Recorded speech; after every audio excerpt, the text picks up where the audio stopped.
We're here at the Multi-Vehicle Launch Support Center as the GPS team conducts their integrated crew exercise as Team SMC prepares for launch of the GPS 2F-12 satellite here at Cape Canaveral Air Force Station, Florida.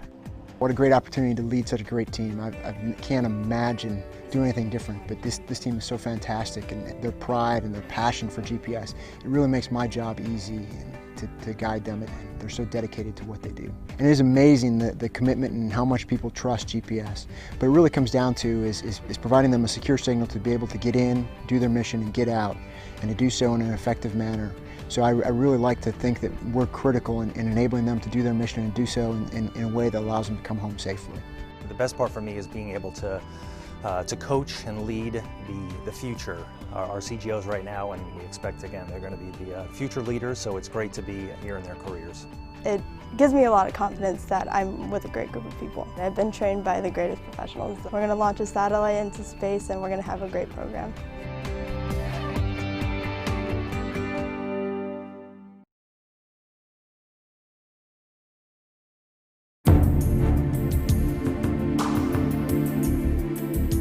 If I could paint a picture, one of the things that's very interesting, SMC, is you walk through the halls, especially in GP, you have pictures of all the launches, and GPS has had so many satellites launched. But one thing that I always amazed at, and that we talk about with our team, is that you see GPS Flight 1 being launched in 2010, and then you see GPS 2F5, and it says February 20th, 2014. And here we are in February, and it's 2F12. We have launched 8 satellites in less than 2 years. No one has ever experienced this launch rate. This is an amazing team, it's an amazing partnership, and it's doing amazing things for the people that are out there in harm's way. Atlas and GPS team up for their final voyage into space. The encapsulated payload stack aboard the Atlas V weigh in at nearly 700,000 pounds fully fueled. It's making its way 1/3 of a mile to the launch pad from the Vertical Integration Facility. What an incredible day. Here we are on the pad, get ready for launch. It's just an incredible feeling knowing all the hard work that everybody's put into this and knowing what's to come. I'm just so excited for where we're going. It's going to be a great day. We're atop the Vertical Integration Facility at the Atlas V launch pad as the GPS team makes their final checkout for launch of the 12th GPS 2F satellite. This is a really special launch for us. This is actually the final launch of the GPS 2F constellation. This is our 12th mission that ULA has launched. And we've just had such a really amazing relationship with the Air Force and Boeing team throughout the duration of this program. Status check to proceed with terminal count. Atlas system propulsion. Go. The countdown begins now for the Atlas and GPS team, marking the end of an era for the GPS 2F program. The GPS 2F satellites are critical to sustaining and modernizing the GPS constellation for years to come. This GPS 2F-12 launch marks a finale to one of the most aggressive launch campaigns in history. 3, 2, 1. RD-180 ignition. The Atlas V rocket launches from Cape Canaveral Air Force Station, Florida, carrying the GPS 2F-12 satellite into orbit.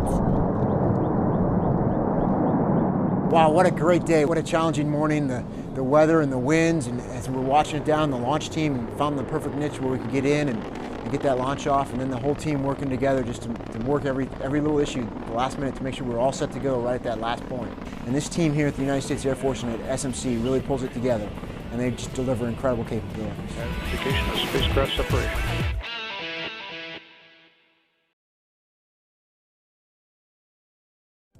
We're here at Cape Canaveral Air Force Station, Florida, as the WGS Delta IV team prepare for launch of DoD's highest capacity communications satellite.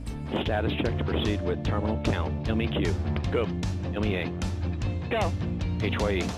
Go. For the second time in a week, United Launch Alliance prepares to deliver an Air Force payload into orbit.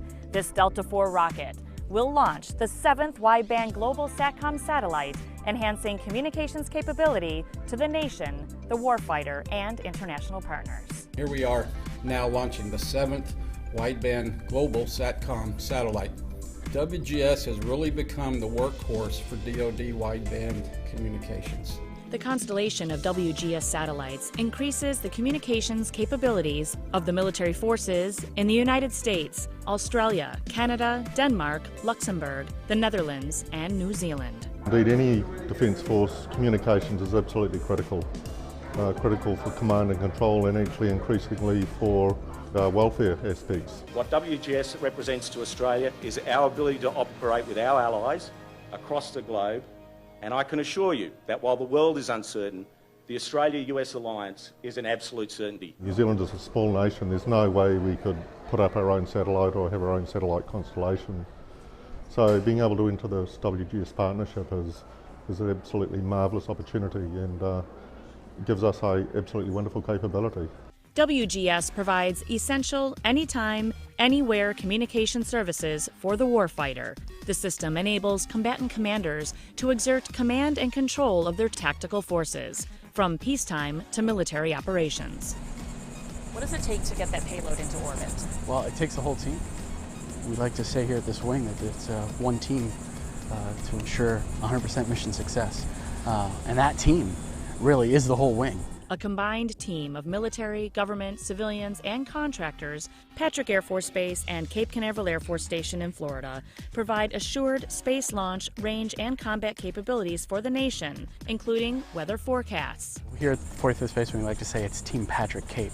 You know, two different bases working in concert in order to assure 100% mission success. So we're standing here on Patrick Air Force Base. It's 93 degrees out. I don't know what the humidity is. They say it feels like 105. It does. Tell me how that affects a launch. There are several weather concerns that we have here. And as a matter of fact, if you pan off into the distance, you can see one of our large weather concerns here at Patrick Air Force Base, especially launching in the summer, are the building clouds and our various weather rules that we have. When you launch in the lightning capital of the world, one of the things that you have to be very, very concerned about are those afternoon storms. But this team is highly trained, they're highly motivated, and they know exactly what to do in order to get us to that final T0. This is Boeing's Mission Control Center for WGS here in El Segundo, California. Let's head inside and meet the crew as they conduct their countdown to launch procedure. The NCC team go. The only thing I ever wanted to do was work in mission control. You're the guy that gets to play with the hardware. Most of the people that I've run across have no idea that we actually build and fly satellites on such a regular basis here in the U.S. What we're really responsible for is that the commands they're sending at the launch site to make sure that the vehicle is configured for launch are properly verified, and that we have the responsibility as subsystem engineers to verify the vehicle state for all the subsystems, power, thermal, ACS, so that we can give the final go and launch successfully. Fortunately, the team that I have, they know that I absolutely rely on them. I trust their experience. Just knowing that I can rely on the technical expertise of all the individuals, that makes my job a lot easier. I think that's probably not apparent to the public. You know, the public hears about satellites and they might think, okay, that's just another vehicle up on orbit.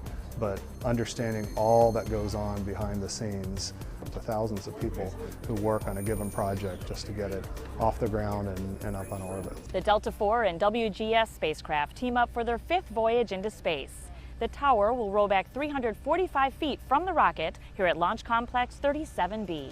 It's a very important partnership to the company, but also we feel empowered, proud to be a part of the team, support the mission, and to be able to make sure that the country is enabled by the capabilities we deliver to orbit.